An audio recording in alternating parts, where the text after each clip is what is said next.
Donald Trump says he's waging a two-front war against Hillary Clinton and now against top members of his own party. Trump went after House Speaker Paul Ryan, the highest-ranking elected Republican, after Ryan told GOP lawmakers he'd no longer defend Trump. In a series of tweets Tuesday, Trump called Ryan a weak and ineffective leader and said it is hard to do well when Paul Ryan and others give zero support. And he also seemed to threaten members of his party, writing, "Disloyal R's are far more difficult than crooked Hillary. They come at you from all sides. They don't know how to win. I will teach them." Eli Stokols is national politics reporter for Politico. He's with us from Politico headquarters in Arlington, Virginia. All right, so Eli, Donald Trump spent much of the primary season ridiculing his party's establishment. So what's the strategy in doing that now? There's no strategy. I mean, we have come full circle, and this is really sort of his only move. This is what he does when he's attacked. He attacks back.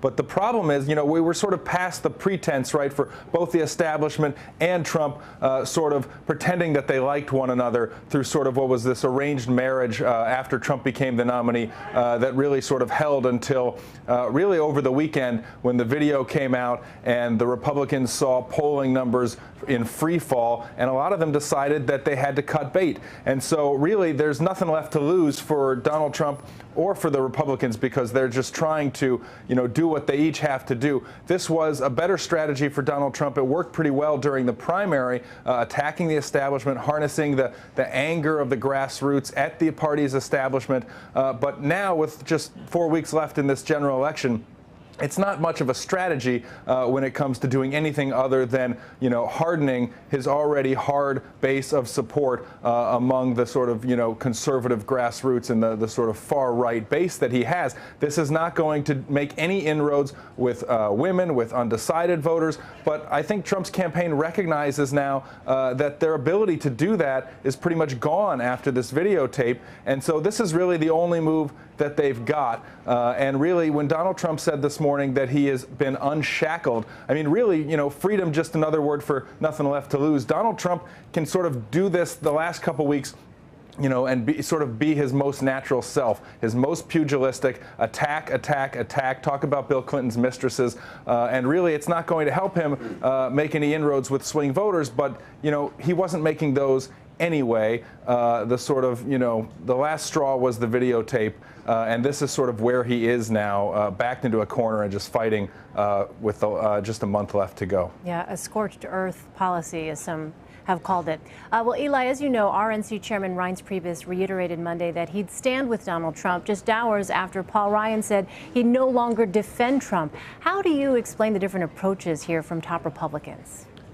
Well, I mean, Paul Ryan is trying to help his caucus and give his House members some cover to do what they need to do in tough races that they thought, they would be able to sustain it if Donald Trump lost by 5. Now that he's losing by 10 or 11 points nationally, there are a lot of House members that are starting to get pretty nervous. And so Paul Ryan is trying to give them some political cover, basically to say, go do what you need to do. If you need to disavow Donald Trump in your district, that's just fine with me. And let's focus on preserving our House majority and telling voters that there's going to be a President Hillary Clinton. You're going to need a Republican-controlled House to serve as a check and balance against her.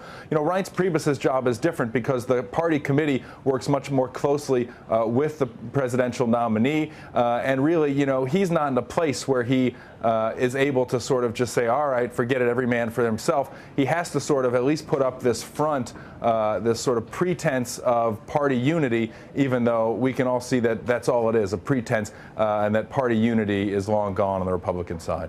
Well, Eli, in what might be a preview of his campaign's tone in the final 4 weeks, Donald Trump targeted Hillary Clinton's health in a new ad. And here's a snippet of that for our viewers. Hillary Clinton failed every single time as Secretary of State. Now she wants to be president. Hillary Clinton doesn't have the fortitude, strength, or stamina to lead in our world. She failed as Secretary of State. Don't let her fail us again. All right, so we can see that ad playing to Trump's base, but what else might be the political calculus with this ad, Eli? I mean, this is another kind of just, whatever, let's just do what we want to do. I mean, another Republican ad maker, Kurt Anderson, said today that that's the kind of ad you make late at night when you're kind of strung out in the editing suite, and you make it to sort of, as a joke. You don't actually put it on television. I think the Clinton campaign will be just fine if that's what Trump wants to put on television, because, yes, it may reinforce what his base already thinks, but to a lot of swing voters, a lot of undecided women, if there are any of them left at this point, that comes across as somewhat sexist, somewhat ageist, and just kind of, typical over the top rhetoric from Trump, who already has favorability ratings beneath 30% at this point. I think it says as much about Trump as it says about Clinton to undecided swing voters. And so I think that, again, this is just another data point at sort of, showing a campaign that at this point has just decided, like, we're going to do what we want. We're going to do it our way. And Donald Trump's really done that, or tried to do that, throughout the campaign. So, again, he's really come full circle here at the end. It's just not a winning strategy in a general election. But, again, his chances of winning at this point are pretty slim. All right, Eli Stokols for us. Eli, thank you. Thank you.